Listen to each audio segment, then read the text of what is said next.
Hello and welcome to episode 211 of the Ego Chall Podcast. My name is Preston Byers, and as always, I'm joined by my co-host, Justin Binkowski. And on today's episode, we are talking about the first major of the 2026 CDL season. The Paris Genomates, just about 20 minutes or so ago, defeated OpTic Texas in the grand finals in a Game 7 of the grand finals to win the first major.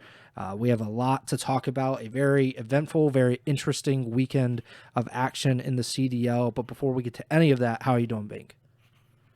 Yeah, doing all right. Like you said, definitely a banger event to kick off the season on land. We had high hopes, and I think a lot of people had high hopes as well for this first event. And I feel like for the most part, from an objective standpoint, it delivered in terms of lots of interesting storylines, lots of good Call of Duty, and a lot to look forward to as the season progresses. So I'm ready to go. We always start with the grand finals, typically with these tournaments, and this was a very interesting one because we saw this matchup in the winners finals earlier on Sunday, and in that match, OpTic won 3-0. It was a pretty dominant 3-0 too, especially the S&D, a 6-0 win for OpTic on Scar S&D, which is just kind of amazing to think about, considering how good Paris has been all season long, and how up and down OpTic had been coming in to this major. But obviously, OpTic went through the winners bracket, got to the grand finals. Paris beats FaZe in the losers finals, and then we get to the grand finals where Paris goes up 2-0. OpTic comes back with two of their own. Paris wins that middle S&D 6-2 on exposure, and then OpTic forces a Game 7 on with an overload win, which Paris win. They win a Scar S&D 6-4, and you just said before we went live, the fact that Paris won these three S&Ds in this series, to go 3-0 in the S&Ds and then to not really do anything else in the respawns other than that opening hardpoint win. I don't know, like S&D wins championships, right? That's the whole idea of this this podcast, basically, is that if you are that good at a certain game mode, it can really turn the fortune into your favor, and that's what happened here. OpTic, notoriously, I would say historically, not been the most solid S&D team throughout their history. It definitely been more of a respawn team over the years, and while that has changed at different points during their history, this one came back to bite them. They lose 6-5 round 11 raid S&D in the first S&D of this series. Then, like I said, 6-2 on exposure, and then 6-4 on Scar. But almost came back at the end. I was a little bit worried because we had just seen FaZe blow that S&D lead to Paris in the losers finals, and I was like, well, we might just see it here again. And I don't really care who wins typically, but I just don't want to see this. I don't want to see a team just collapse like that. And FaZe certainly collapsed, and it looked like Paris might too, but it didn't happen. Paris clutches up. They win 6-4, and I think it's fair to say that Paris might be winning champs. This is the first time when we've said that, and it actually might be true.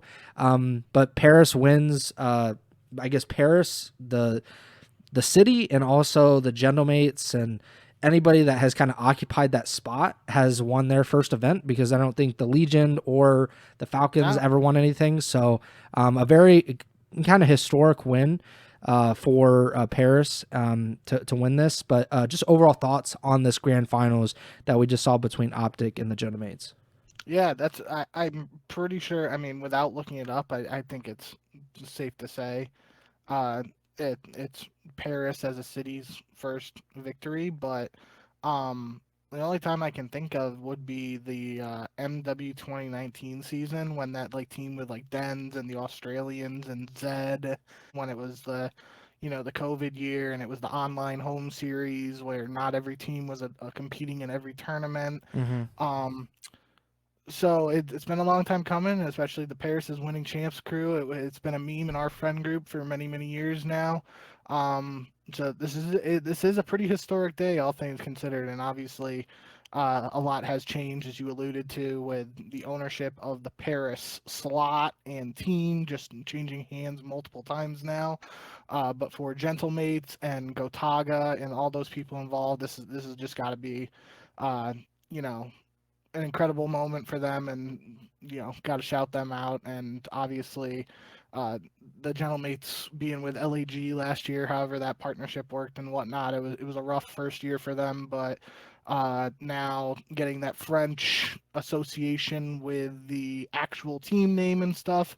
Um, I think the way it all worked out, having like that Paris name attached to Gentlemates for their first victory, probably feels a little bit sweeter than if they had won like in as LAG mates or whatever that terrible name was. Mm-hmm. Um, but yeah, and you kind of took my overall thing with this grand finals of the mates winning 3 S&Ds. That's how I, anyone who's listened for a long time knows the S&D kid in me just loves that, and the fact that um Gentlemates were able to win 3 S&Ds to take this finals was I was just like grinning from ear to ear. It was awesome to see it work out that way. But you alluded to it, 2 consecutive S&D maps for Gentlemates were the Game 5 against FaZe and then the Raid S&D against OpTic in the grand finals. They were down 5-2 in both of those maps, and they made 2 back-to-back 5-2 comebacks.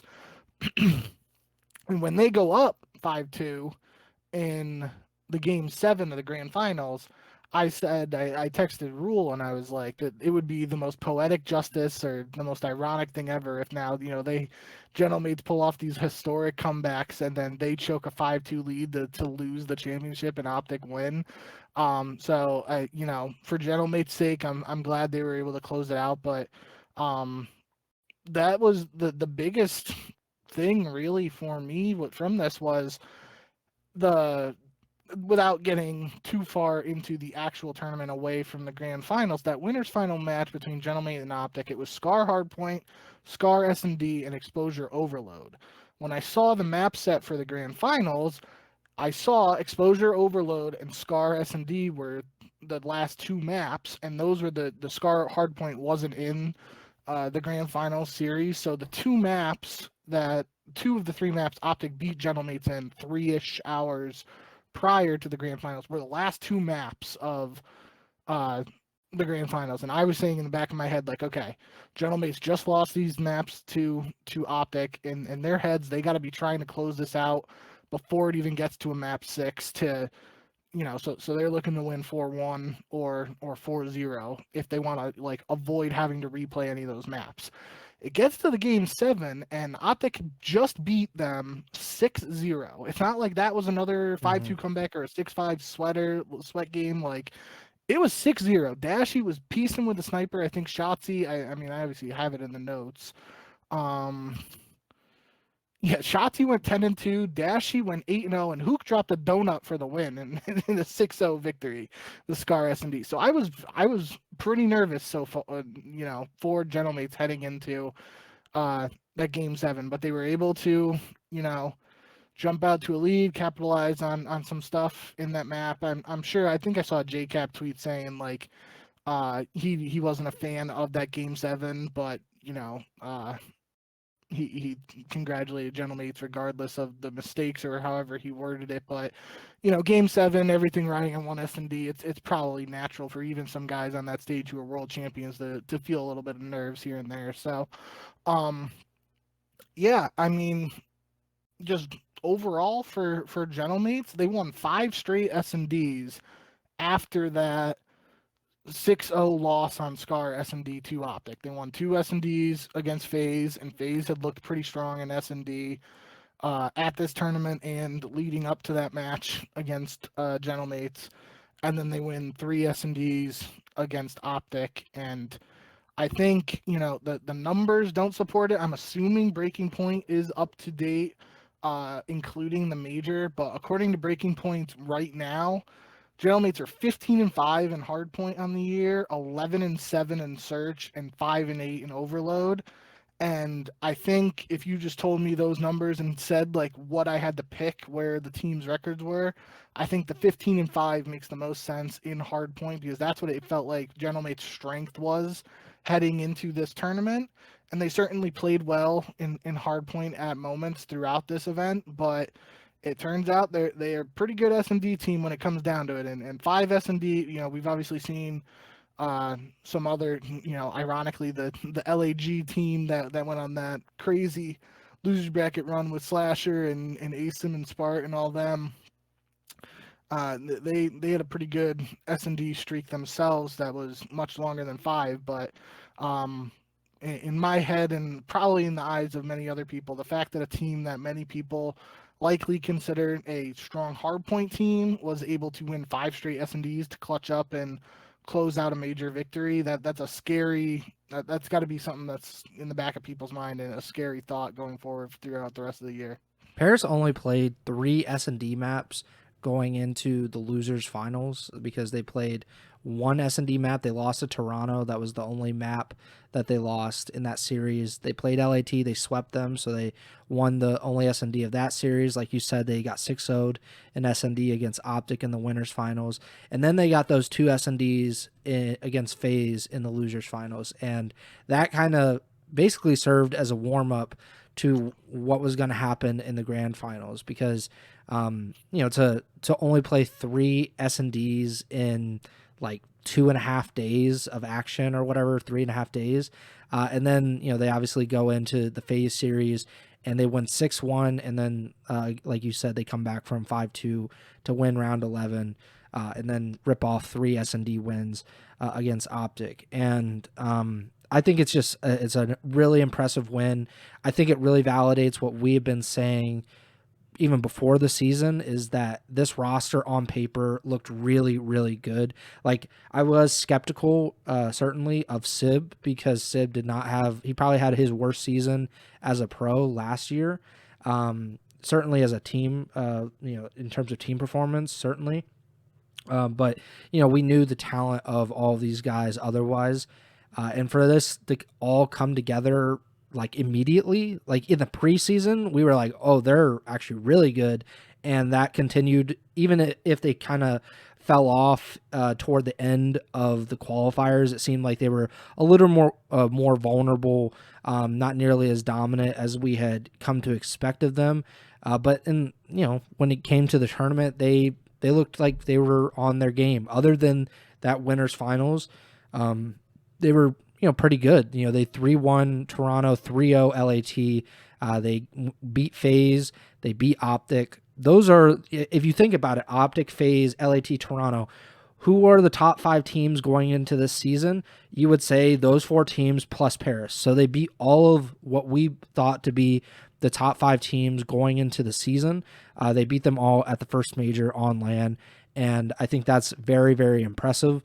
Especially because OpTic in particular had dominated their way to the grand finals. They had not lost a map going into the grand finals today. They 3-0'd the Falcons in the first round, 3-0'd G2, who had 3-0'd FaZe in the first round, and then obviously OpTic 3-0 Paris.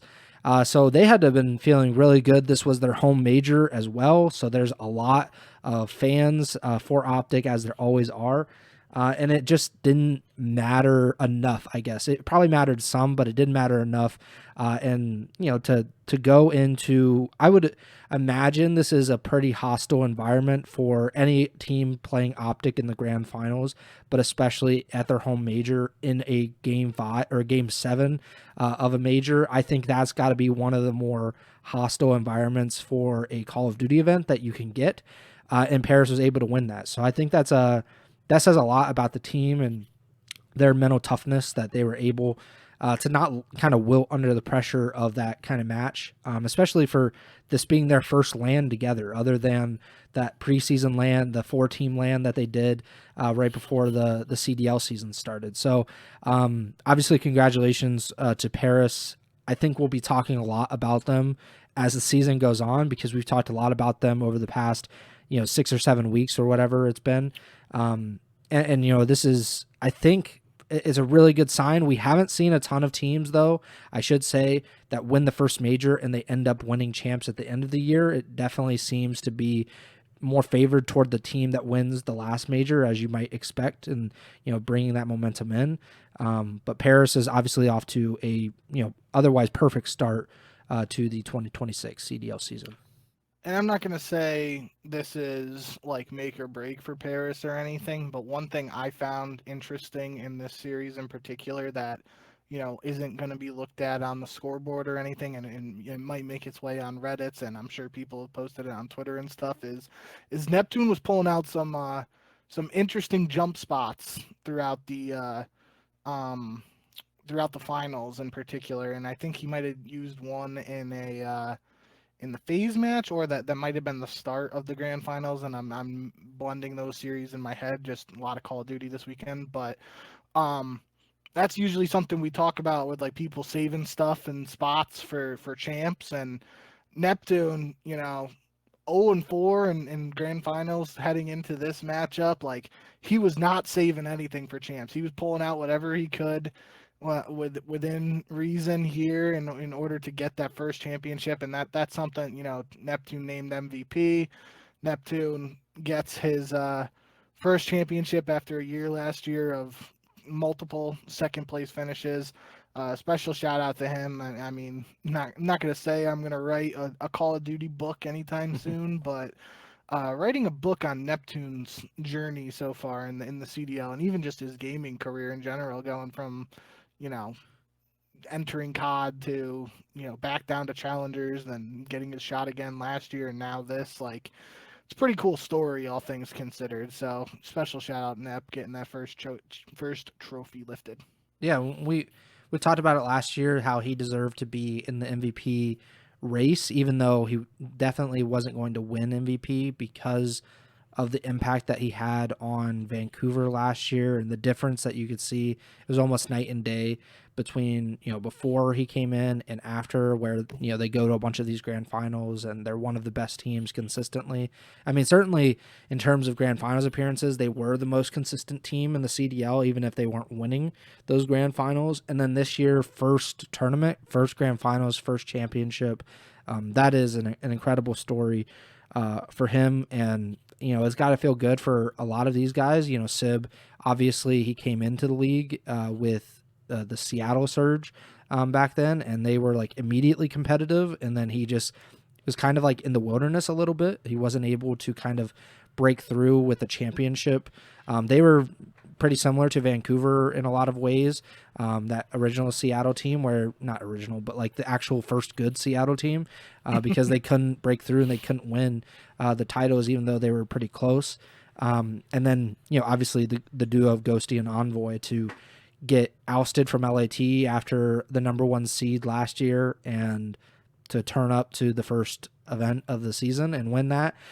I would have a lot to say if I were them. Maybe they're a little more mature than me, but it's a pretty even the org, like you mentioned, like we talked about it at the end of last year, but LAG had like a really sneaky, awful season. Like they were maybe like the fifth or sixth worst team in CDL history, and I got overshadowed by the Riyadh, or not the Riyadh, the Vegas Falcons season.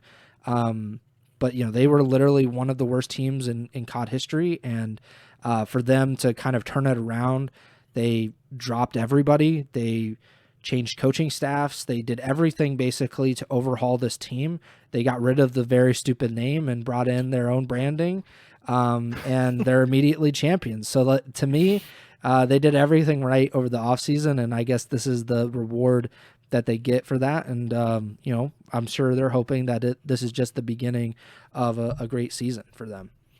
I forget exactly how you worded it, but so this may be repetitive, but just in case it's not, I mean, we've both talked about at different points this season the I don't think image is the right word, but the perception of this particular 4-player roster heading into the season. There were people that were saying this wasn't even a top 6 team or a top 8 team. I don't think it ever went to like below a top 8 team for this caliber of roster, but people were speculating on how the chemistry would work and how the players would work together outside of the game, Hmm. yada yada. I saw and heard a ton of chatter on that, and to have them come out and get this first championship is definitely got to mean a lot. And it's also interesting, looping in OpTic here as well. We both taught it felt like we went through stages so far this season where OpTic and Gentlemates looked like the top two teams, regardless of whether you Hmm. wanted to put them one or two. Then the holiday break comes. Both teams come back from the holiday break, and they don't look as dominant as they did before the break. Obviously, things were a little worse for OpTic than Gentlemates in that regard post break, but to have both those teams get to the championship at the first major and sort of, in such a short span go from top tier to taking a little slump to back on top once it gets to land, that's got to be a good sign for those squads, and kind of to prove that the start of the season wasn't a fluke and that they're still, especially for OpTic fans, because that's what a ton of people care about and stuff. And when OpTic struggles or goes through little Hmm. stretches, everyone's all doom and gloom. So that had to, obviously Greenwall fans will be disappointed in a second place finish here, because if you're not first, you're last. But they the fact that I mean they were the sixth seed heading into this tournament. I don't even know how many like objective Green Wall fans had them in the finals, even if though it was their home event, and all that stuff. So to have the top two teams from the preseason and the start of the season work their way back up to being the top two teams again heading into the major two qualifiers is an interesting storyline to keep an eye on. And now we'll have to see at the start of the qualifiers, do they hit a little rut here once again Hmm. when we have this 1 week, or it's like a 10-day break or whatever, before the next set of matches kick off. That will be something we'll have to keep an eye on too. OpTic just being able to work themselves up, like you said, after really almost sinking to near the bottom of the CDL within a span of a few weeks.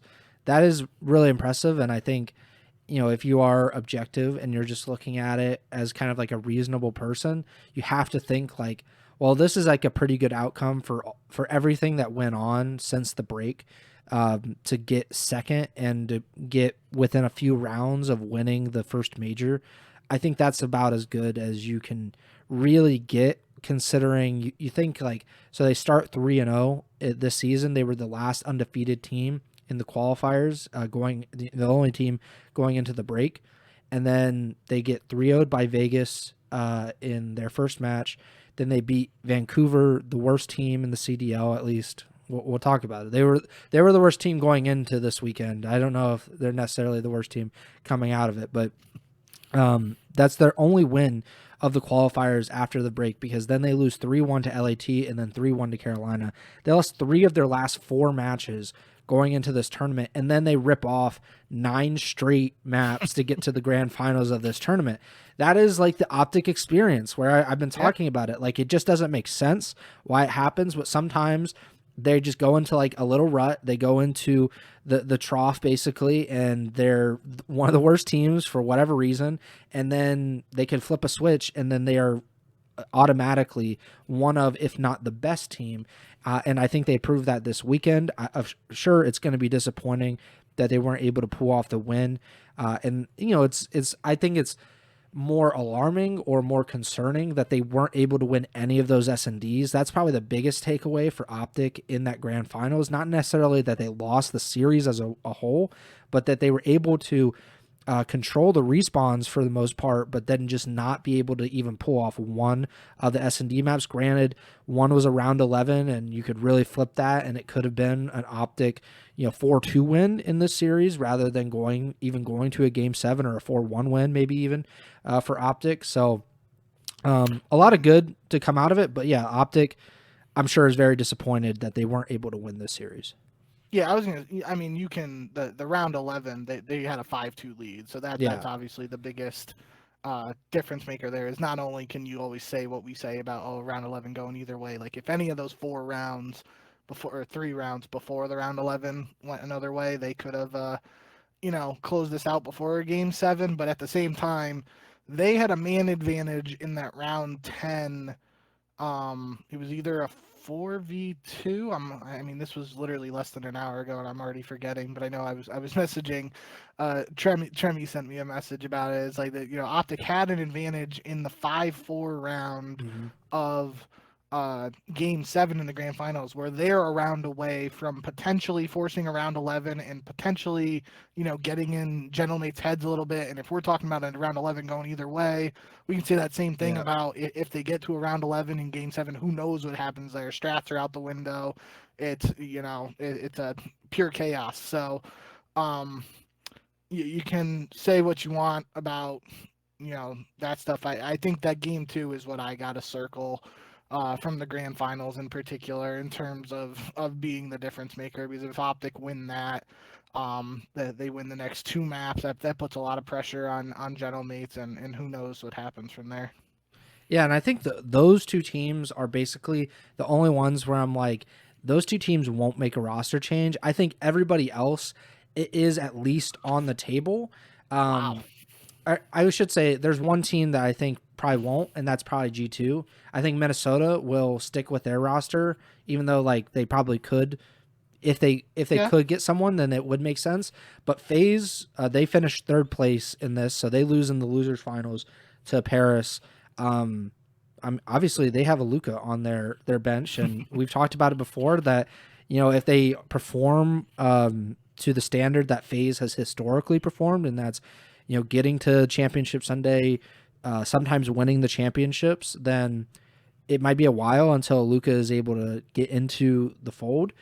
For this, it's a little bit different because there's a lot of good to take out of this tournament, obviously, because they won 4 matches. But the reason that they won 4 matches was because they lost in round 1 of the winners bracket and they got swept by G2. And then they had to, fight their way through the losers bracket, which we said on the preview show. We were basically saying, like, well, if FaZe drops down to the losers bracket, all hell can break loose. And that's exactly what happened. And that lower part of the losers bracket just got deleted because FaZe went down there. They beat Boston. They beat Falcons in a game 5. They sweep LAT, which is very interesting. And then they get revenge on G2, who had beaten them not once but twice in a row, dating back to the qualifiers. They beat them in a game 5 to get to losers finals today, where they lose to Paris. So I'm not saying that they will make a roster change. I just don't Yeah, think yeah, that it yeah. is a certainty that the third place team at a major will stick with their roster, which I think is quite interesting considering Yeah. that's not typically the case.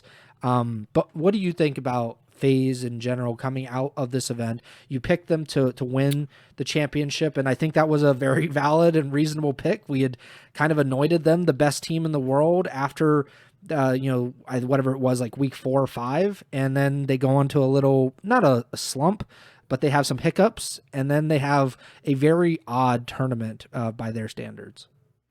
Yeah, I mean, you picked Gentlemates to win the whole thing pre-event. I picked FaZe, and if you'd asked me at the end of the day Thursday, like, is there a shot? Who's got a better shot of having the team they picked win the whole thing? Like, I'm not even thinking about FaZe at that point. At that point on Thursday, I'm like, oh boy, here we go again. We're starting with that Aluka talk. Like, Yep.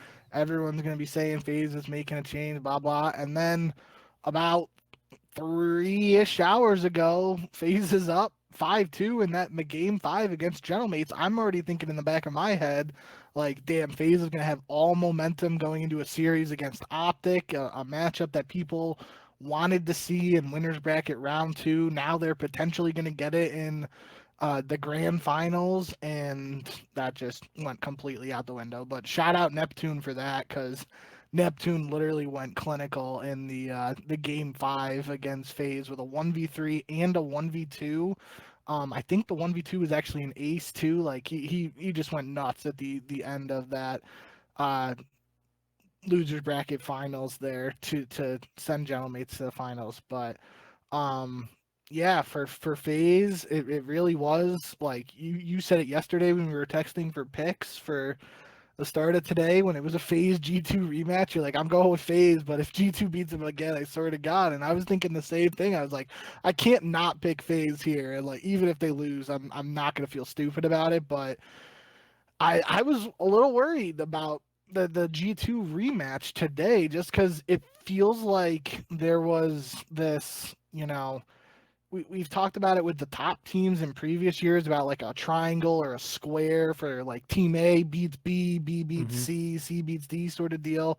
And it felt like maybe G2 just has FaZe's number this year. And, it was another really close series this time around that, it was a 6-0 in the final search. But before that, like, it was a pretty close series, and FaZe just was able to pull away in the end. But I mean, overall for FaZe, I think it's a very weird third place finish. Like if you told me heading into this event, FaZe came in third, I'm like, okay, they probably win their first match and lose second round, and then they go on a little run there. I'm not expecting them lose first match, regardless of who it's against, and then rattle off multiple loser bracket rounds, have a 5-2 lead to punch their ticket to the grand finals, and then choke that and come in third. So it's a weird third place finish, but it is a third place finish in the end.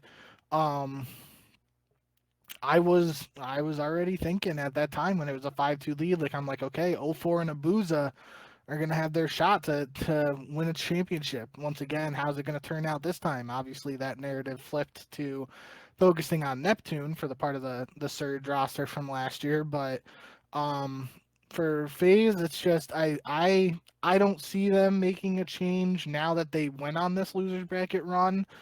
Um, the potential is certainly there in terms of them considering it. I don't really think I think at the start of this tournament, if I'm not mistaken, maybe the first match against G2, I think Draza had a little bit of a stinker, if I remember correctly, a .81. It wasn't even the worst on the team though. It was him and Abuza both had 47 kills, which was the lowest for the team. But I think Draza showed up in a lot of big moments for this team in this losers bracket run. And I think that's obviously the name that people have associated with Aluka, whether that's actually who FaZe would drop if they wanted to bring in Aluka or not, we don't know. But that's like been the perception, and I think Draza did show up when it mattered most, especially earlier today in several matches. So um, I'm not sure where FaZe goes from here. I have a feeling they stick. I do think I don't want to jump too far ahead, but the one thing I was thinking about, I felt like 0-4 did struggle at times statistically um for FaZe this weekend, and I think that's probably just a part of his like play style. I think even when he was playing on Surge last year and when he first got his stint at the end of the previous season with Vancouver, he was kind of like this, like, you know, super make or break type of player that it wasn't to the sense of some of these other guys where we talked about inconsistencies and stuff like that. But it felt like sometimes he would really pop off and then other times he would struggle, but he's still getting engagements because that's just his play style. And I thought maybe that's like, he's trying to get used to a new sub duo with Simp, yada yada. Who knows what the case may be. Um, but in terms of a potential roster change, if FaZe really wanted to do something, the one name I'm gonna look at myself right now is Joe Deceives. And again, I don't want to get too far ahead on some of these other teams, but that would be a major domino to fall if something were to happen where Toronto decides to make a change and that change be Joe Deceives. And if he became available, I think FaZe would potentially try to consider going after him because he's been, super solid over the last year and change. And I think that would be, I think an outside change as a result of other teams potentially making moves is more likely than a Luka just coming into the roster. Yeah, I don't think they'll make a change personally after this. I think they will let it ride a little bit and see what happens. Maybe they make it during the Major 2 qualifiers. We talked about it before, but every team is going to play 11 online matches. So that gives them a lot of time, a lot of matches to kind of make that decision about what they'll do, if they will do anything with their roster. But I just wanted to note, like, it's important to talk about like how inconsistent they were in S&D this weekend, and that's their definite weakness right now. If you look at in just the land matches, they played 25 maps on land this weekend, which is pretty crazy because that's like almost as many as they played online so far this season. But they were 14-11 in the maps in total. They were 4-5 in S&D this weekend. Wow. And they were 0-3 in round 11. So they lost to Falcons, they lost to Boston, and they lost to Paris, all in round 11s. Granted, they beat Falcons and Boston in those series, so it didn't end up really mattering. But of course, that Paris one was a dagger because if they win just that one round 11, they go to the grand finals and they play OpTic, and who knows what happens with that matchup. We've seen FaZe come out on top a lot in the past against OpTic in on LAN or online. But yeah, like 4-5 in S&D this weekend. That means they were 10-6 in respawns. We've seen it before with FaZe. Like they have gone up and down. Sometimes they've been an S&D like perfect team where they win 70-80% of their S&Ds. I think last year it was where they had won like 90% of their S&Ds on LAN until like Major 3. I remember talking about that where it was just like they're 25% better in search on LAN than any other team in the league. But this year it seems to be kind of like they're a respawn team so far, at least on LAN as far as we can see. And then S&D, it's kind of hit or miss. It's a coin flip, which is a very dangerous game, as you can tell. Like if OpTic is a better S&D team, maybe they're able to win the grand finals today. If they're able to take one of those S&D maps, maybe the result is different in terms of the series. So it is it's obviously unfortunate for FaZe to blow that lead, but that might be a Paris thing, maybe not a FaZe thing. I'm very interested now that you said that because I said it when I was looking at Breaking Point for Gentlemates earlier. So Breaking Point right now has FaZe this season at 10-10 in Hardpoint, 11-7 in Search, and 9-4 in Overload. So I'm not sure if the Breaking Point numbers are updated with everything from this major yet, because I mean 18 S&Ds and 20 hard points, like that seems like the right number for qualifiers plus the major, but I mean that's kind of weird, like a record breakdown if they still are 10-10 in hard point, but they had a majority of their losses this weekend were in S&D. So that in my head I felt like S&D hasn't been my major concern with this FaZe team, at least early in the season too, when they were playing like those preseason tournaments and stuff. It looked like they were a step behind some of the other teams in hardpoint, and that's what something we talked about with that the trio, or the famous Atlanta FaZe quad team, whatever you want to call them. I almost said dynasty, and I didn't want to go there because that stir up some shit with other people, but yeah, I think the S&D, especially when you got someone like Simp, like I'm not super worried about the S&D. I think Abuz has been pretty solid with the snipe too in S&D. So I think if that was technically their worst mode this weekend, that actually makes me feel a little bit better about this FaZe team, as long as that doesn't continue, because I don't expect that to continue. And obviously, if that improves, then that just makes FaZe a better team overall. Yeah, I don't want to doom and gloom about FaZe and S&D, but I would just say, like, to push back on, or just to be like a devil's advocate for this, we saw it in, what was it, BO Cold War? No. Was it Cold War, where they got Tupac after they went on that bad streak of S&D? So sometimes it is just kind of like they go through a string of losses, and that they have to fix it, as a lot of teams do. But I think it's just interesting that this weekend, at least in the, like, I don't want to say like it's so bad, because again, they beat Falcons, they beat Boston, despite those round 11 losses, excuse me. But yeah, so they, at least according to Breaking Point, before this major, they were 7-2 in S&D. Well, And then this weekend they were 4-5. So, all right. maybe it is just playing better competition. They played Paris, they played G2 again, which we've talked about. G2 has won or lost a lot of game fives, and that kind of deflated their record. So maybe it was just they played better competition more consistently. But I also think about that now that I'm saying it, and they played like the top teams for most of Yeah. the qualifiers. So maybe it is just kind of like a bad tournament, and there's nothing to really take from this. But I did think it was interesting that they go from being probably the best S&D team in terms of just the stats online to a below 500 team when they get to land. So yeah, I think it's going to be interesting to see what FaZe do.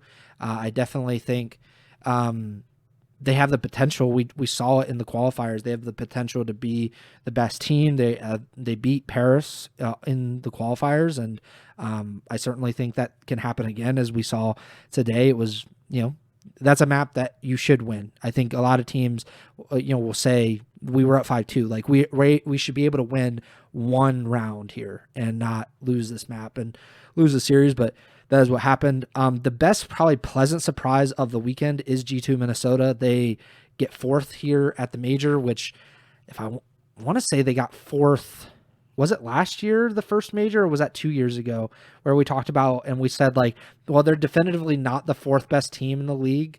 You remember when we did that? I remember that. Yeah. I think it's Hatch was still on the team, so it might have been 2 years ago. But I'm pulling they it up. finished, I want to say fourth or maybe even third. And we were like, well, just with how the bracket broke down, they did not play the best teams, and they are definitely not one of the top 3 or 4 best teams. I would say this weekend it's a lot different. Like they played some pretty good teams. They played FaZe twice, which is always tough, and they nearly beat them 2 times, which is pretty incredible to think about. But hats off to them. They played really, really, really well this weekend. What did you think of Minnesota? Yeah, so they got third at Major 5 in 2023. That was with Attach, Fame, Cammy, and Bance.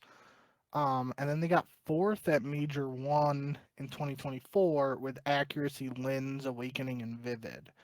Definitely wasn't last year because last year they came in 5th, 6th at Major 1, so maybe it was that. But I remember talking about that, like you said, and I just don't remember exactly which one we're referencing. But yeah, I think overall for G2, that first matchup against FaZe was one that going into this tournament, they had to, you know, given their other options, they were playing a team that they had already beat, so they knew they could do it.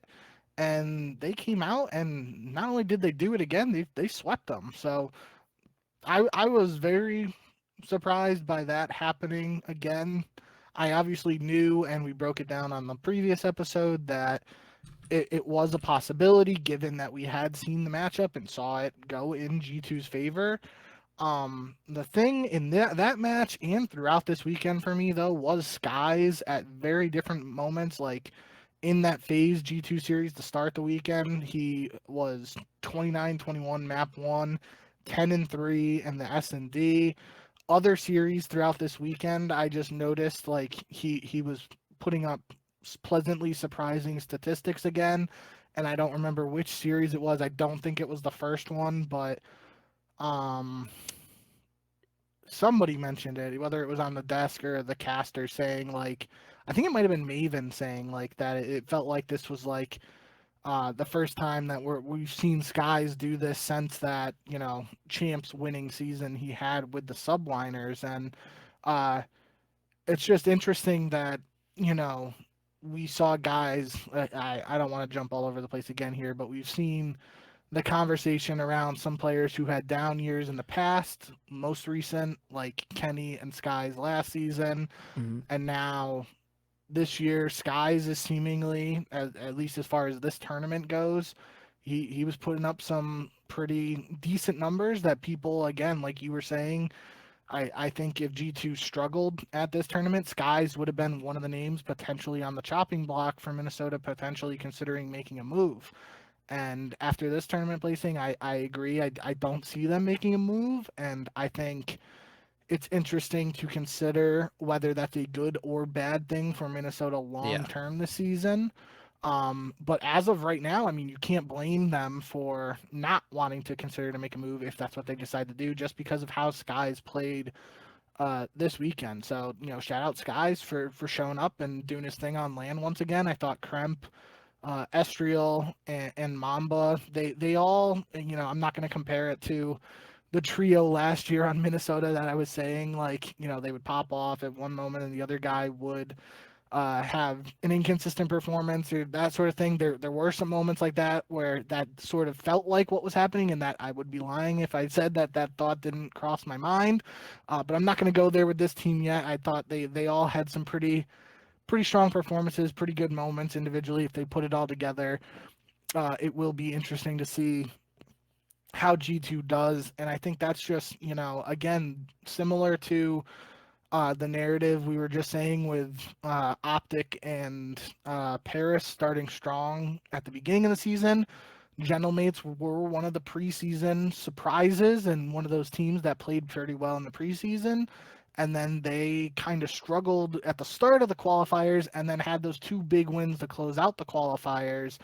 And it's a similar, like, roller coaster esque chart, or however you want to look at it, to OpTic and Gentleman. It's just they happened in a different segment than those other two teams, but nonetheless, yeah, I think a lot of people would not have predicted Gentlemate's top four here, but they got a Sunday appearance despite whatever everybody else is thinking about them and all that. So shout out Minnesota boys, and excited to see if they're able to keep that momentum going into Major Two.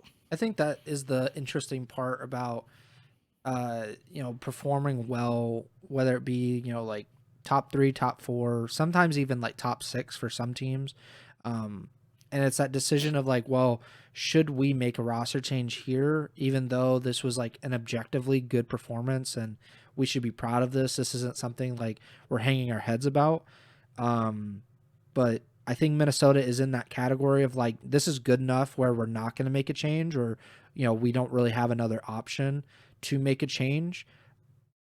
But I think it is like, I wonder like if FaZe were to make a change. I know you said Joe Deceives, maybe to FaZe, just like as an idea, because it would make a lot of sense. I think that was people connecting the dots in the offseason when Abizi was leaving. It was like, where's Joe going? Is Joe going to go to FaZe because he has a pretty similar play style?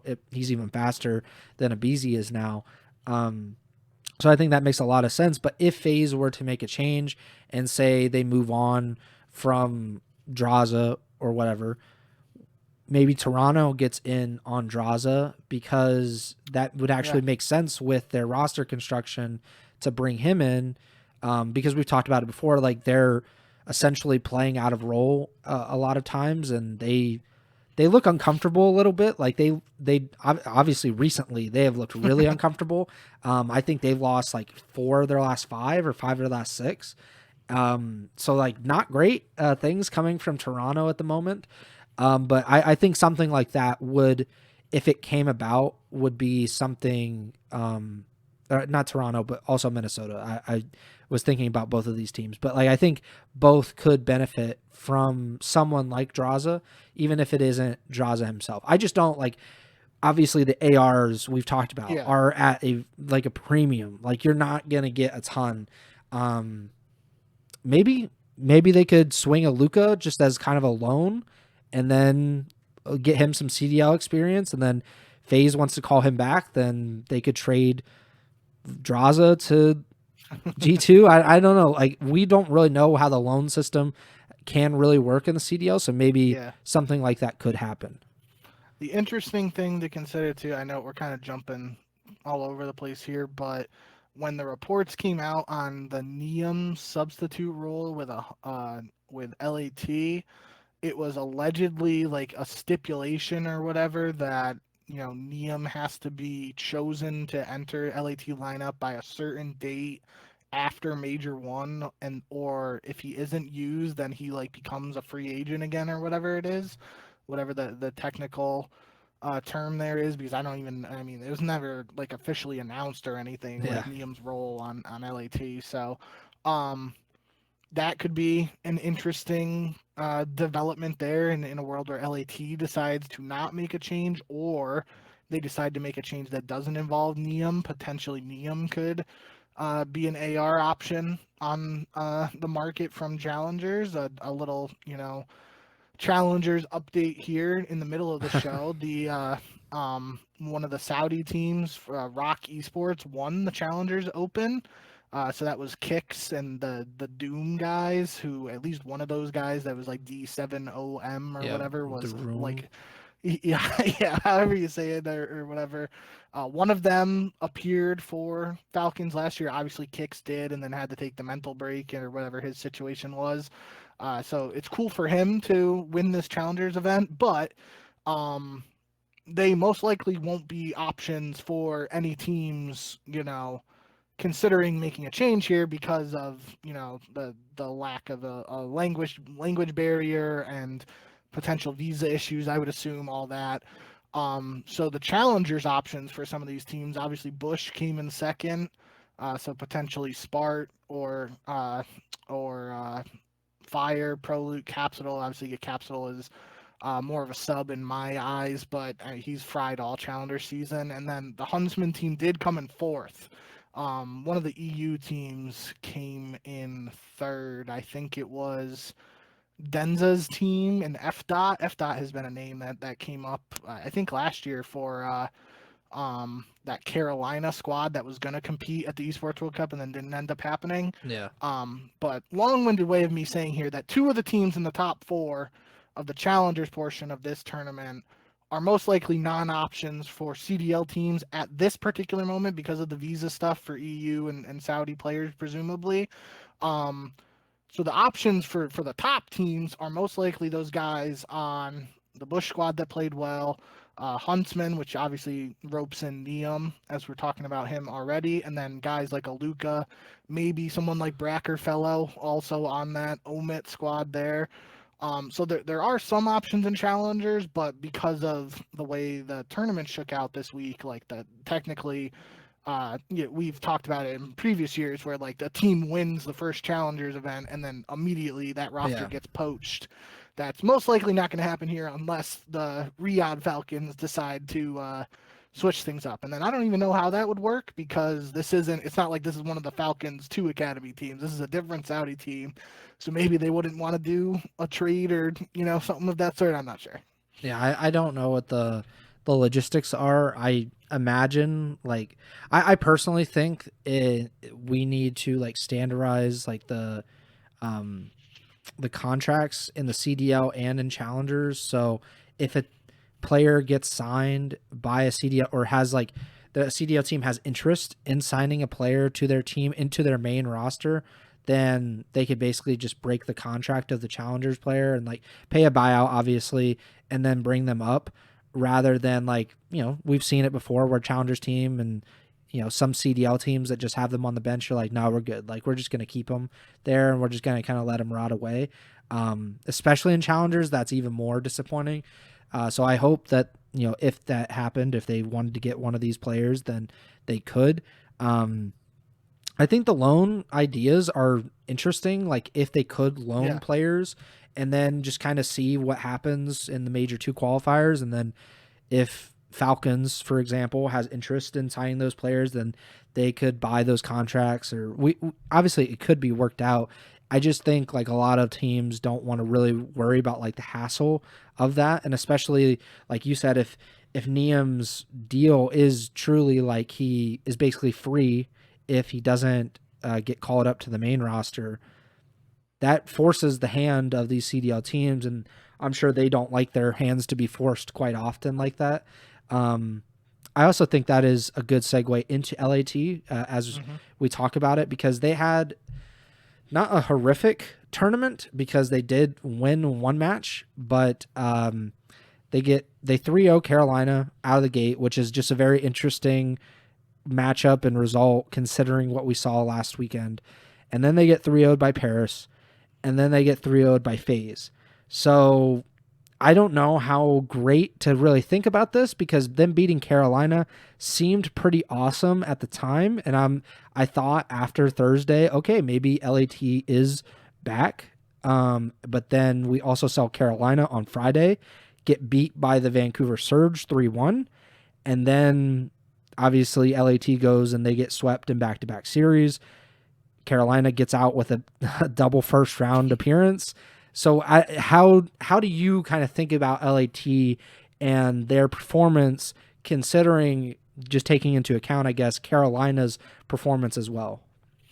Yeah, so I had two different people mention to me by the time LAT were eliminated from this tournament that Kenny has to go now, right?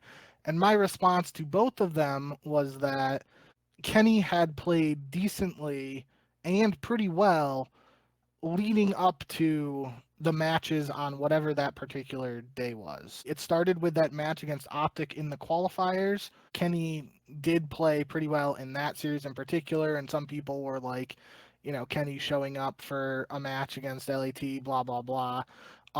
But, you know, truthfully, it felt like to me that was almost like a turning point for LAT and for Kenny. And we heard from some of the players, I think it was quotes from Scrap, or maybe it was a Beezy, or maybe it was even Kenny, um, saying stuff like post match that they needed more time to figure out how to work together and that sort of thing, because that's been the the main subject that we've looked at with this LAT team is like the talent is there, how can they put it all together? And it really felt like, again, taking Carolina's underperforming showing this weekend out of the equation, like them getting a win against Carolina, given how Carolina looked heading into this tournament, and it being, Kenny looked pretty strong, especially map one um, of that Carolina LAT series. Like I thought, this was maybe things turning a corner there for Kenny and LAT, but then General Mates just really, really strong showing out of them for the first match on Saturday between General Mates and LAT, and then that coincides with LAT losing again to FaZe. And it's really tough when it was not, Saturday wasn't a good day for LAT, obviously, Mm-hmm. because they go 06 map count, but Kenny did struggle individually in some of those maps, and that's always when that was already under a microscope heading into this tournament and stuff. It's just going to be amplified even more when it leads to a disappointing result for a team like LAT. Um, so honestly, it feels weird to say, but I wouldn't be surprised if LAT didn't make a change here again. I think I think it's more likely that they will, just because like I feel like Scrap and Hydra in particular are just like, okay, we just gotta figure this out and gotta get a win here. But I don't know, because it felt like they had a really good opportunity to make a change during the qualifiers, even if, like we talked about, the timing of it might not have worked out in terms of giving whoever they use as a replacement a lot of like time to acclimate to the system and whatnot. Mm-hmm. But like they had a good excuse. That's a better way of phrasing it. They had a good excuse to make a change during the qualifiers, and they didn't choose to do so. They have another good excuse to make a change here as well. And I don't know if they're going to take this opportunity to do that. I do think, you know, I certainly would not be surprised if they did decide to make a change, but it feels like it's a weird situation where the squad obviously wants to win, but it feels like they want to win with this set of four guys, and I don't know. I think they should make a change. I don't know if Neum is the answer, or if it's a similar situation to what I hypothetically outlined earlier, where like some other domino has to fall in order for them to pick somebody up that they would actually want to team with. But I at end of the day, it's gotta, whether Thieves decide to make a change or if they want to or not. This sucks for Kenny in general, because I said it on one episode probably during the preseason stuff. This guy went from winning champs and being considered a top 10, top 15 COD player of all time to having like a year in an event, or a year and change now of just like up and down, but a lot of down performances, and it really, for somebody of his caliber of a player, it's got to be frustrating for him. And I know he wants to go out and win, and it just sucks that it's got to potentially be a situation again. We even heard it last year where he was the one saying like that when I think it was during the process for OpTic last season, where it was during that 0-18 stretch, and Kenny was like, he was willing to step down, and somebody said, like, maybe it was Shotzi, I'm getting everything mixed up in my head. Somebody told him like, no, like, stick it out, and then Kenny eventually obviously make the change. But it's like, you know, Kenny isn't one of those guys who's like unaware of what's going on, or like super egotistical to the point where it's like, oh, I'll shake this off and it's not gonna matter. Not you like this stuff's got to get to him to some extent, and I just feel bad for him, like in terms of what this means for him as a player and his legacy, because he is, one of the top 15, top 20 Call of Duty players, undisputed. And then obviously there's some people who would potentially rake him even higher if the last season plus didn't go the way they have. And even with the way it's happened, some people might rank him higher. So to have the things go this way lately for him has got to feel bad. But I really, like I said, I really thought, especially as of the OpTic match and the qualifiers, I thought things were starting to turn a corner there for LAT. But it is worth mentioning too that it's not like, they had an 06 map count on Saturday. The two matches they lost are to Gentlemates, who won the whole thing, and FaZe, who were on a heater in the lower bracket and get third place. So it's not like they lost to, scrub teams or anything. It's another situation. Gentlemates has had their number so far this year. I think FaZe beat 100. Because FaZe, or no, didn't. Yes, FaZe beat. No, LAT beat FaZe in their first match. That was the only loss of FaZe of like that Power 5 start to the qualifiers. So yeah, I mean, it's not like they're losing to some of the bottom teams to get eliminated here, and I think maybe that could be taken into consideration when they're deciding if they do want to end up making a change. But they will definitely be on everyone's radar now over the next week plus in terms of what they're doing, whether they are or not making a change, and what they decide could have massive ramifications on this roster mania period as a whole.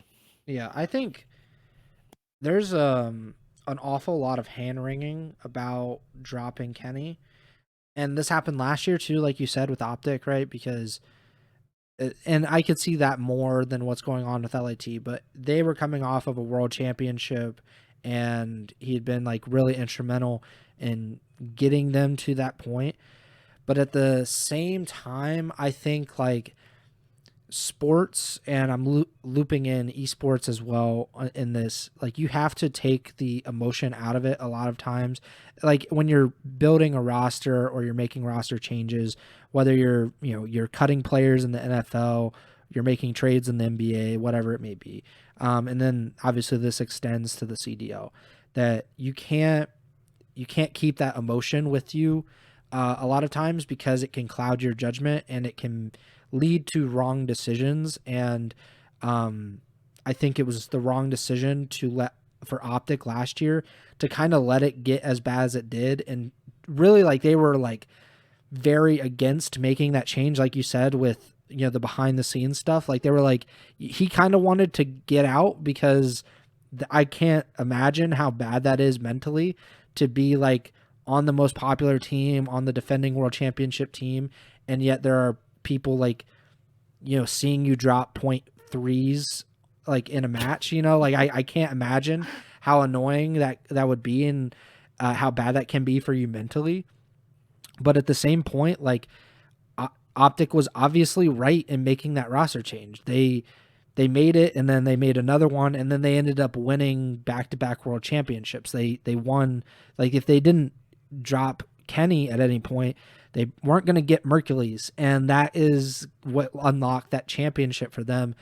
And for this year, LAT is in a similar situation where whether Kenny is the only roster change they need to make this season it remains to be seen, right? Like, obviously Ben J is on the drop of easy train. I don't know if I'll get there, but like that is obviously like, I think Kenny has to be the first domino. Like if he gets dropped and then LAT is still not good, then they will make another roster change because this is a world championship level duo in Scrappy and Hydra that like they can't be wasted. It can't It's be potentially. Sorry. No. I was just saying you can't be like thinking, well, we'll just write it out a year. Like this is not how this goes. Like this isn't the NBA or anything. Like this is like these guys can win multiple world championships. And it's been well documented by Nadeshot that this is potentially Scrap and Hydra's last year on 100 Thieves LAT. Yeah. Their contract is up at the end of this year. Obviously, it sounds like they would want to, LAT would want to re-sign them, but if they get a Saudi bag or some absurd offer from another team, it's very possible that the window of opportunity here for LAT is, shrinking. Yeah, and so like there's a lot of hand-wringing going on around Kenny, and I think that more has to do not even so much about like his play and his career, although I do want to say like that is a part of it, but we have seen players like all-time greats get to the end of their career and teams don't really have any second thought about dropping them or trading them or whatever. Like Clayster got dropped, Kremsix got dropped, Slasher got dropped. These are players that were at certain points like the best player in the game or one of the top 5 best players. And then if you look at the all-time standings, they're probably top 10, top 20 best players of all time. And Kenny is certainly among that group, top 10, I think pretty clearly. And yet time comes for us all. Father Time is undefeated, and everybody gets dropped except Nadeshot got out before that happened, and like it would definitely would have happened. And Scump got out before it happened, and I don't know how long it would have taken. A lot longer for Scump than Nadeshot, but like eventually, if they played long enough, they would get to the point of like he's just holding us back. And Kenny is in that position right now, and it's unfortunate. It's not what you want to see, but for a team like LAT, or any team like LAT that has like the kind of aspirations that they do, this is unacceptable. Like they can't just keep rolling him out there and saying like this is like the right roster for the future of our organization.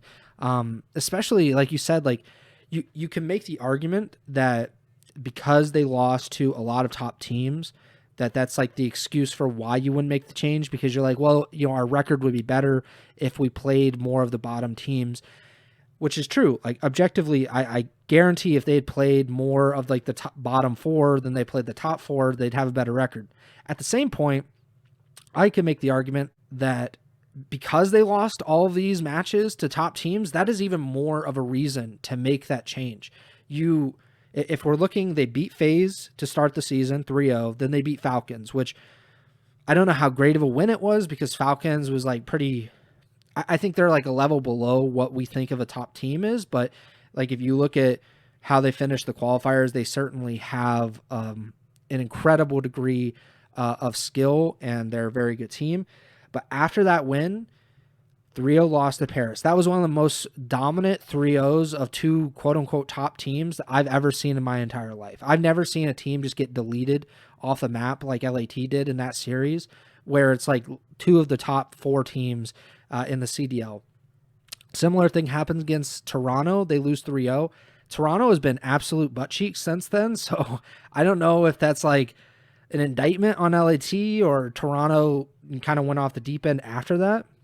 They beat OpTic, they beat Boston. Good wins, I guess. Boston is like very up or down.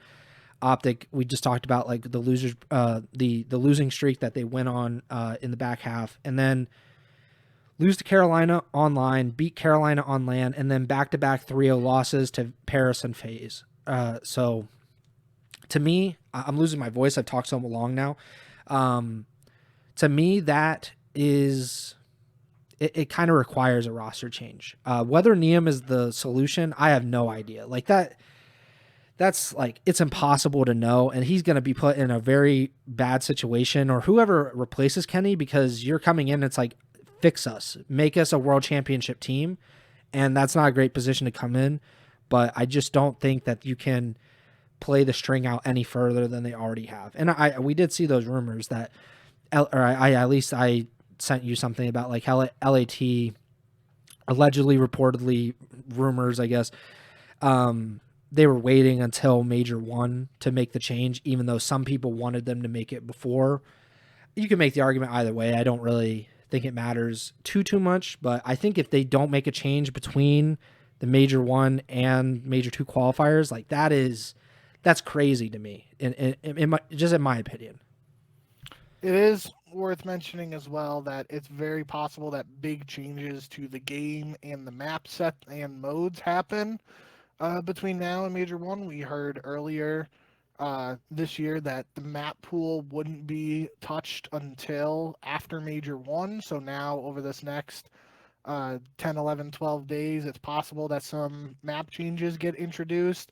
We've already talked about overload, and there was a lot of discussion this weekend with teams like taking the device and just sitting in their base when they have a 2-cap lead and playing defense like that. So it's possible that the league looks to implement some rule changes to overload, which we've already talked about.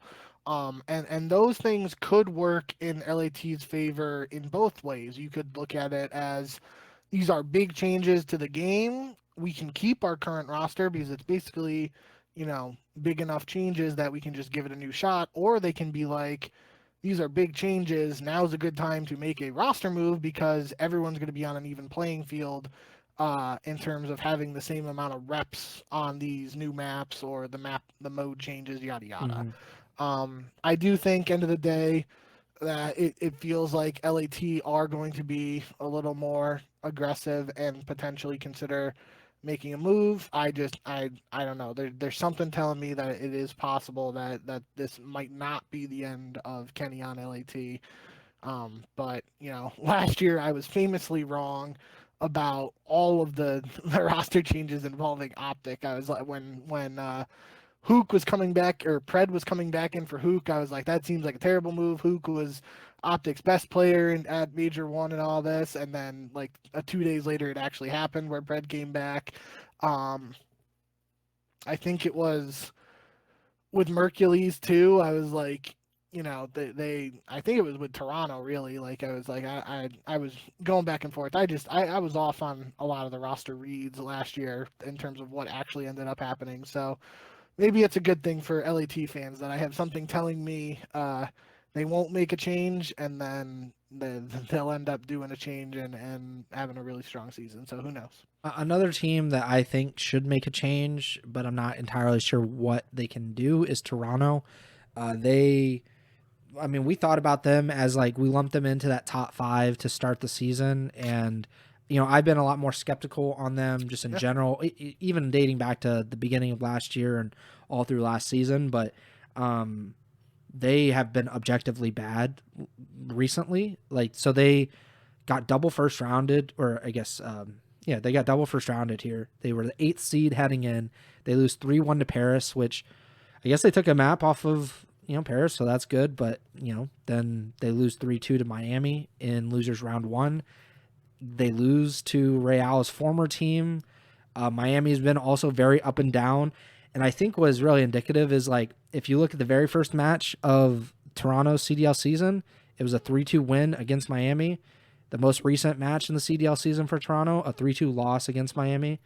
And I think that shows, like, kind of how far they have fallen a little bit. Like, their only wins this season, they have 3 wins on the year total. And that's against Miami week 1, week 2 against Vancouver, and then they won in the first week back after the break. They 3-0'd LAT, who had, obviously we just talked about, like, very up or down.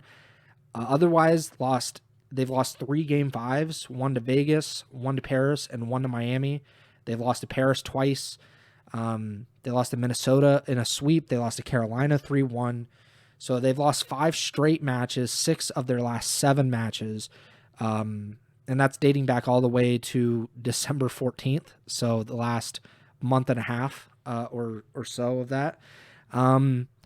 So what does Toronto do from here? Is a roster change necessary in your opinion for Koi?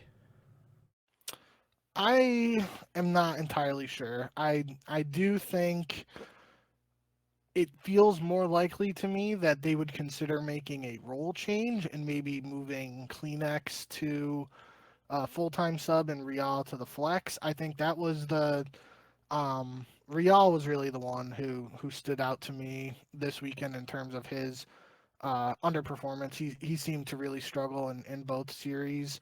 Uh, this weekend, I think it was actually he played well in the map one against Miami, and obviously that was a matchup that had heightened uh, emotions and motivations for him playing against his old team and former teammates. But after that map one against Miami, he went 2-9 in the map two S&D.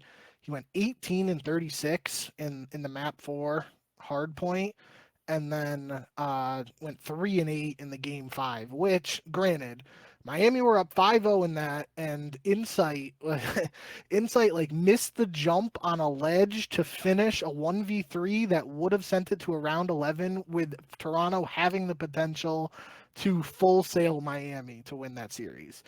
And I was getting amped because I saw the 5-0, it went 5-4. I was thinking full sail in my head, and I thought there was a real opportunity there. Especially Insight kind of, it like looked like he tried to jump on the ledge and it just didn't give him that like enough momentum to actually climb up, and then he got shot in the side. Um, so obviously, if they pull off the full sail, that completely changes. Even if Toronto loses the next round, Yeah. like it kind of changes our tone a little bit to some degree here in terms of outlook on Toronto. But yeah, I mean, it feels like to me that Toronto won't move Joe. That was kind of like the thing that the topic for Toronto in the previous roster mania. I think it was the CEO of Overactive or whatever who said like, Joe's not going anywhere. And there were all the reports. I think even like Kenny and Draza were potentially like linked to teaming with Joe at different points, and Yeah. all this stuff. So it seems like Joe is going to stay on Toronto. Now the situation changes if Joe says like, Joe's played pretty well all season so far and has clearly been Toronto's best player. If he gets a call from one of these other top teams and gets an opportunity he can't turn down, it's going to be tricky because it's not like in free agency. But is the situation that comes to mind for me is like back in the day when Gunless like benched Yeah. himself to get traded. I don't know if I see Joe Deceives going that far, and we really haven't seen any situation like that unfold since then. But it is interesting if Toronto decides to make a change. I just don't know if like changing one person, because we've talked about Insight, and like I don't know, like bringing in any AR for Insight, does that really change this recent result for Toronto? I don't know. I don't know if even bringing in a true flex and then either having Rial or Kleenex be a full-time sub, if that really changes anything for this Toronto team. So I don't know if this is like a situation where they just got to put all this behind them and try and regroup and figure out what the hell went wrong for them, or what the deal is. But definitely did not have Toronto top 12 anywhere on my radar for this event. And I do think they could be, obviously LAT is the name that most people are going to be looking at if there is a big roster mania period here. But I think Toronto they have the type of players where they could go for, you know, major moves that affect multiple teams as opposed to just like, not throwing a dig at Slasher here or anything, but Slasher retiring is a move that only affected Carolina because he's just done playing. And I think, like Kenny, if Kenny gets dropped from LAT, he's most likely not getting insta picked up by any of these other teams. I could be wrong because I wasn't sure if Kenny was going to get another opportunity last year, and then he obviously ended back up on Minnesota. Um, but if like somebody like Rial or Kleenex or Insight does get dropped from Toronto, I could see some of these other teams, especially Kleenex and most likely Real, like trying to go after some of those guys, and that could be the domino, as we always like to talk about with Roster Mania. Yeah, shout out first of all, Sid the Karate Kid in the YouTube chat. He said this is a really good show, post major. By the way, keep up the great work, guys. Definitely going to keep tuning in. Appreciate your support. Yeah, obviously I think Insight just in general is the move. Like I would be stunned if Toronto moved any of the other three at this point. And if they did, I would just kind of chalk it up as like Toronto has kind of given up on this roster and is trying to move in a different direction for this season, and then maybe regroup in the off season to kind of build whatever roster they have in mind there. But like, if I see Joe Deceives get moved mid-season, I just know that you're not a serious organization about like winning a championship. Like you just don't have the you could have the championship aspirations, but you don't think that you can win a championship, which is very damning. And if that did happen, then that's kind of like the what if of the Pred situation with the Surge that happened a few years ago, where they did not look very good to start the season, and I think they even like looked decent at the major, if I remember correctly, but obviously OpTic was apparently offering a ton of money to the Surge to let him go go to OpTic, and we talked about it, and I said like, and I mean it still, like if the Surge thinks they can win championships and they're serious about that, then they have to keep Pred, because if they do, then they can actually win championships, or they'll be a lot closer. And if they sell him out, or sold him to OpTic, then I can't say like that's a bad financial move, but I can tell you for sure that you're not going to win a championship without him. It's unfortunate. They kind of bet big and bet on themselves, and they didn't end up winning, and he still went to OpTic after the season. But I personally think like if you do believe that you can win titles and your primary objective is to win and not make money, then that's the move. And in Toronto's case, the move is to keep Joe Deceives. Even if it doesn't make financial sense, which Toronto has made moves where it made financial sense to let players go rather than re-sign them or keep them or acquire new talent or more expensive talent, and try to compete for championships. Scrap being the biggest, kind of out there is like, if they could have, they probably, if they wanted to, I bet they could have tried to lure Hydra and like some other players to Toronto, because you already had Scrap and Envoy there, but it didn't happen. And they kind of restarted with this new roster built around Kleenex and Insight. And I can't say that's been a bad move, because they've been like, relatively competitive, but they haven't gotten to the heights that they had with Scrap. Like they haven't sniffed grand finals in a bit. And I saw the owner tweet about it, where he said like, we've gotten, 5 straight maps against Minnesota. We've lost in the grand finals, and we've been swept, blah, blah, blah. I mean, it's all well and good, but like, I think it was pretty obvious, at least from my opinion, that this was not like a championship level team coming into the year. And I think Insight was the player that I always pointed to and said like, he's the reason why. Not to be like really mean or anything, but I just like, obviously I think really highly of the other 3 players, as like, if those guys are on LAT, they're on FaZe, they're on OpTic, I think, yeah, for sure, like they could win a championship with those guys. But if Insight goes to one of those teams, I just don't think that they get better as a result of that. So that's kind of how I look at it. That's why I really wanted them to get Ghosty, because I think what Paris is going through right now, I think really it could have happened to Toronto if they were able to get Ghosty to replace Insight, because that team would just be absolutely gross. Like to have that 4 players would just be insane. But it didn't happen, and now they're in that situation, just like Minnesota, just like LAT to a certain extent, where those ARs are, like who are you going to pick up? Like, is it just going to be a kind of a guy that has already been dropped out of the CDL before? Like, do you reach for like, not saying like Capsule in particular, but you mentioned like Capsule's had a really good challenger season, but at the same point, like, does he fit your team? And we've already seen him get a few opportunities and it hasn't been great. Or do you just hope that it's kind of a Neptune situation where it's like right place, right time, right team, and it kind of takes off from there?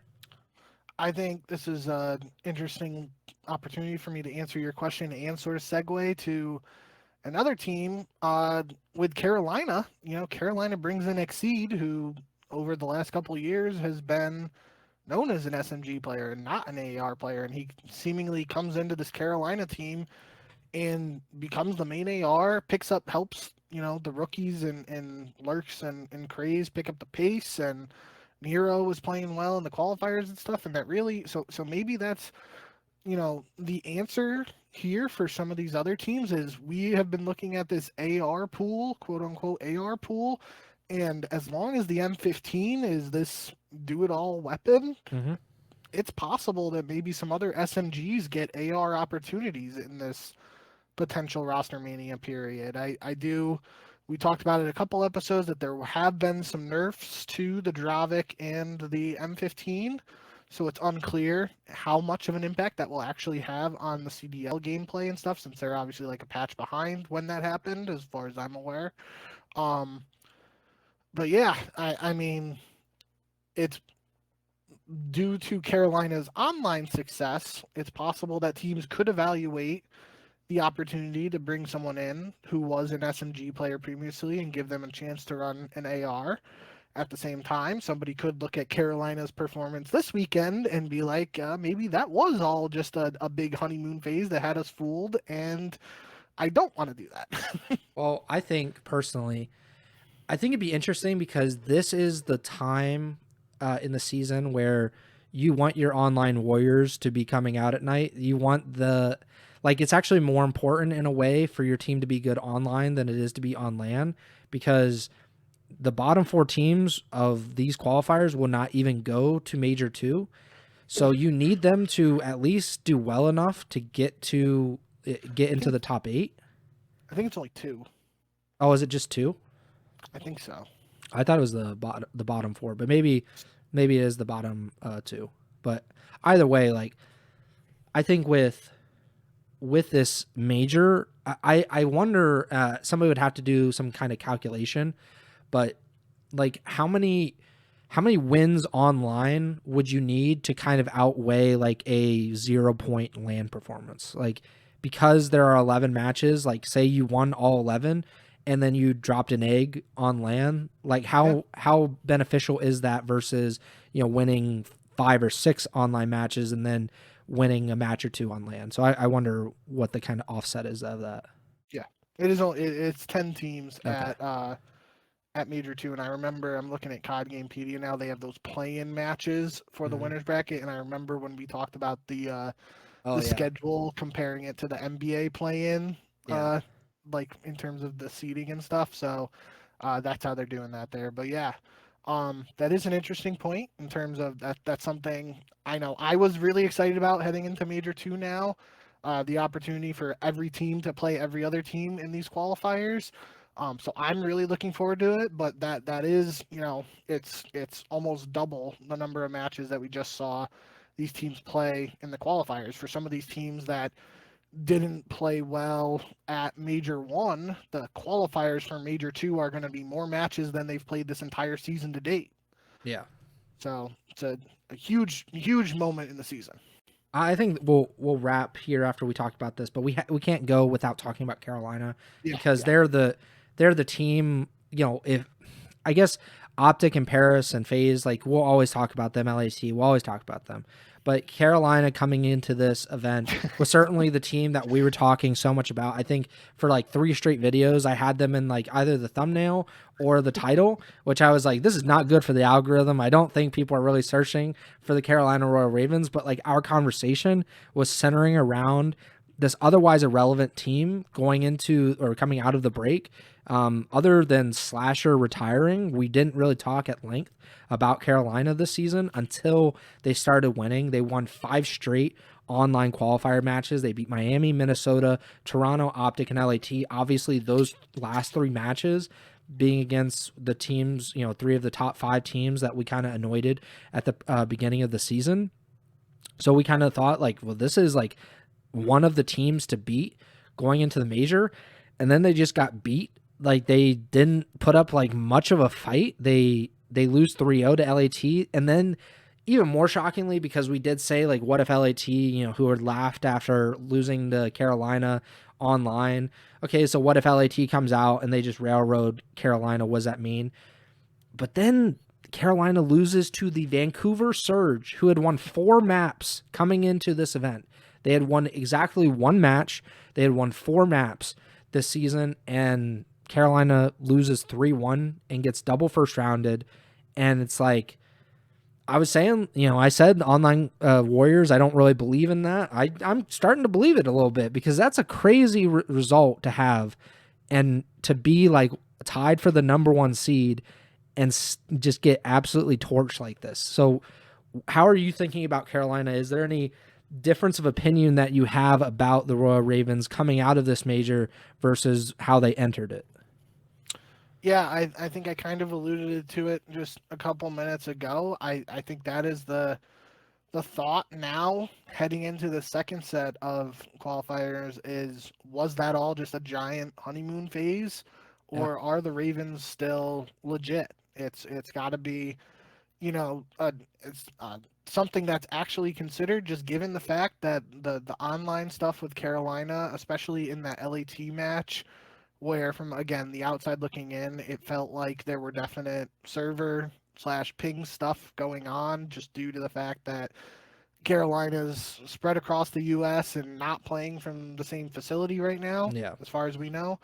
Um, so it's very possible that, I don't want to totally discredit what they did, but at least when you go from 5-0 with Exceed to 0-2 top 12 at a major, you have to at least bring up the question, was that a fluke beforehand? And I don't want to totally discredit everything they've done up to this point.